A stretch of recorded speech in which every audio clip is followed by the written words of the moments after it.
Halo, Assalamualaikum warahmatullahi wabarakatuh. Perkenalkan, nama saya Priscilia Apriana, NIM 101032300056 dari kelas TK 4705. Di video ini, saya akan mempresentasikan proyek CLO 4, mata kuliah keamanan sistem, yaitu penetration testing terhadap mesin target Metasploitable 2. Dan sebagai catatan, seluruh pengujian ini saya lakukan di proyek terisolasi milik saya sendiri untuk tujuan edukasi. Oke, langsung saja. Di proyek ini terdiri dari dua virtual machine, yaitu yang pertama Kali Linux sebagai penyerang dengan IP 192.168.5610 dan Metasploitable 2 sebagai target.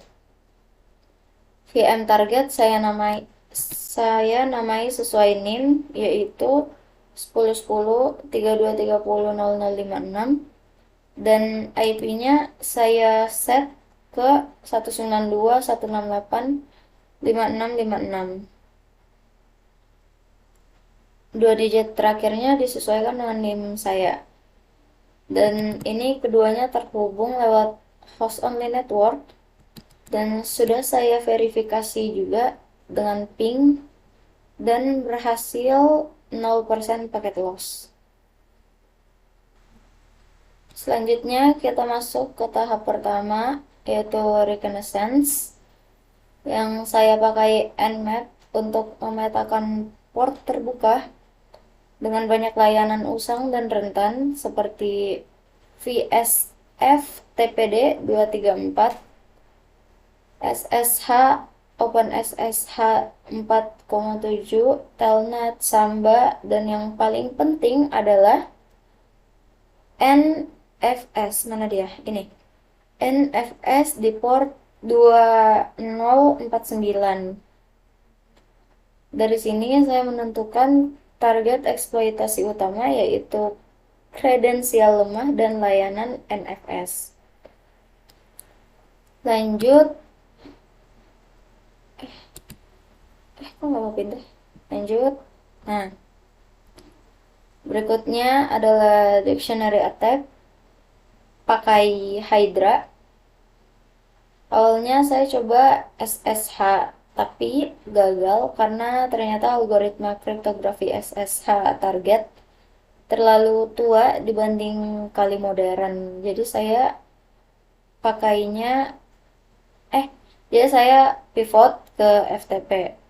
Dan hasilnya berhasil menemukan 3 kredensial, yaitu MSF admin, user, dan service, yang semuanya dengan pola password sama persis dengan username, yang merupakan praktik keamanan yang sangat buruk. Lanjut lagi.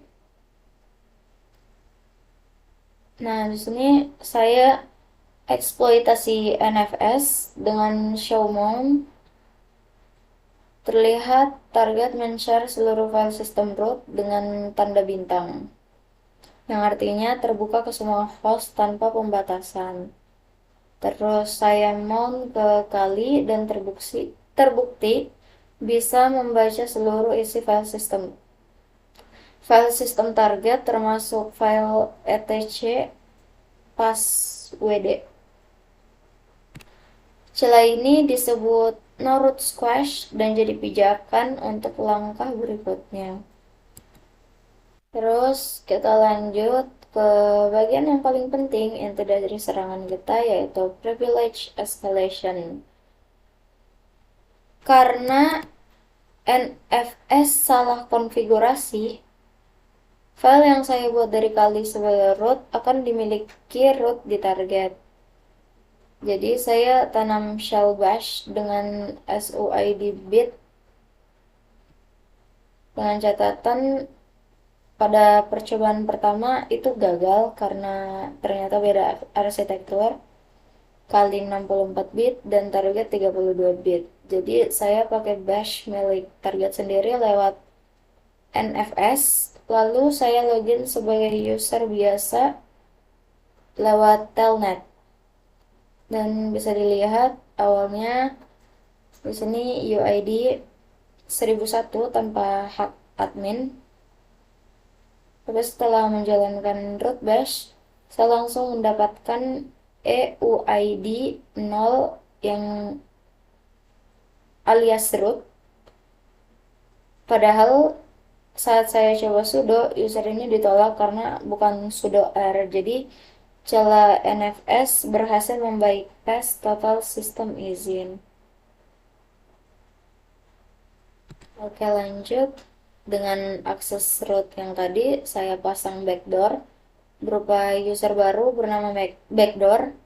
Lalu saya masukkan ke grup admin, yaitu grup yang berprivilege sudo di Metasploitable. Hasil enumerasi menunjukkan user backdoor berhasil masuk grup admin, jadi pintu belakang permanen.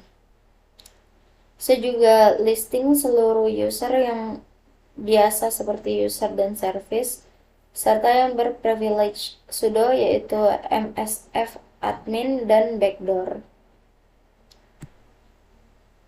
Oke, lanjut. Di sini yang terakhir saya menutup semua lubang. Saya hapus user backdoor, hapus SUID shell, dan yang utama perbaiki konfigurasi NFS, yaitu share berbahaya saya ganti jadi folder terbatas, read only dengan root squash aktif. Dan untuk membuktikan, saya jalankan ulang show mount di sini dan terlihat share sudah berubah dari /bintang menjadi folder terbatas, yang artinya celah utama sudah tertutup. Oke, untuk penutup mungkin kesimpulannya, saya berhasil mendemonstrasikan rantai serangan lengkap dari reconnaissance hingga privilege escalation, lalu menutup celahnya. Pembelajaran utamanya yaitu password kuat, konfigurasi layanan yang benar, dan prinsip least privilege adalah pertahanan paling fundamental. Sekian presentasi dari saya. Terima kasih.